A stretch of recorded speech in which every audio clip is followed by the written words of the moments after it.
Hey all, Nick from Enthusiast here. Today we're going to tackle paths and borders in Phairos Studio. I'm here in the Objects tab as usual, and I just left click on the map and I get the path and border icon here. When I release this, I get my first path node here, exactly where I initiated the ring menu. When I click, I just add consecutive nodes for the path to the object. I can change the texture of the path. Oftentimes we want this dotted or this dashed line, but there are many other icons that you can use, and you can of course upload your own icons. A path can also be forked, so when you zoom in, you see these nodes can be clicked and can be added. You can also remove nodes, similar to rivers. You just right click and they're gone. Now with paths, you have these properties here. You can change the width. It's relatively simple. You can have a different span, and wander, meaning the meandering, similar to the river, will be different when you change these values. Then you have a gap value, which basically determines how close these textures are together. So if you increase this, they will be further apart. If you reduce this, they will be perfectly more or less aligned. And you can change the color of the texture, and that's how you would usually go about a path.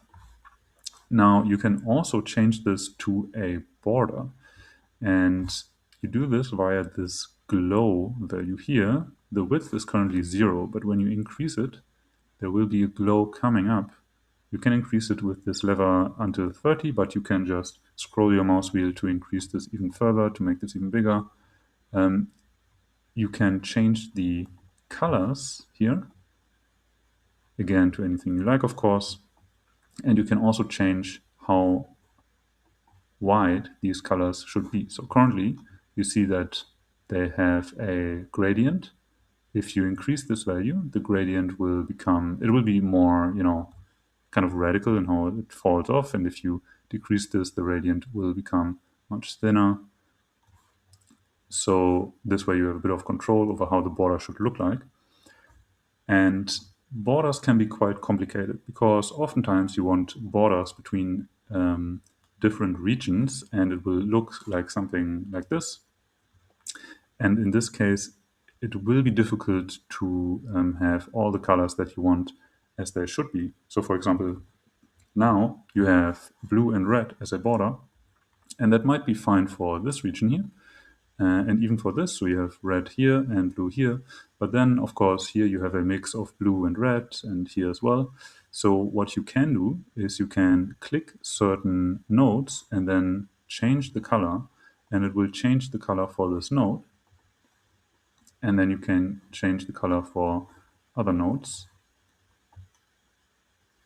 And like this, you can kind of control where which color will occur. However, this is not a perfect system.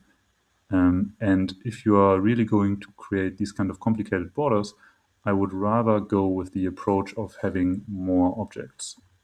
So here, for example, I could add yet another path object and then just connect it. You see that when I create a new path node, that the nodes from the other path are lightening up.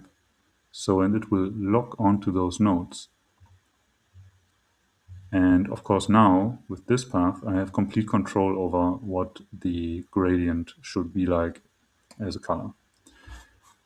And of course, oftentimes when you have these kind of borders, you don't actually want a texture to be seen. So you might just turn this to a very small width if you still want the texture, but just very small. Or you just turn this alpha value to 0. That makes it effectively invisible, and it's gone.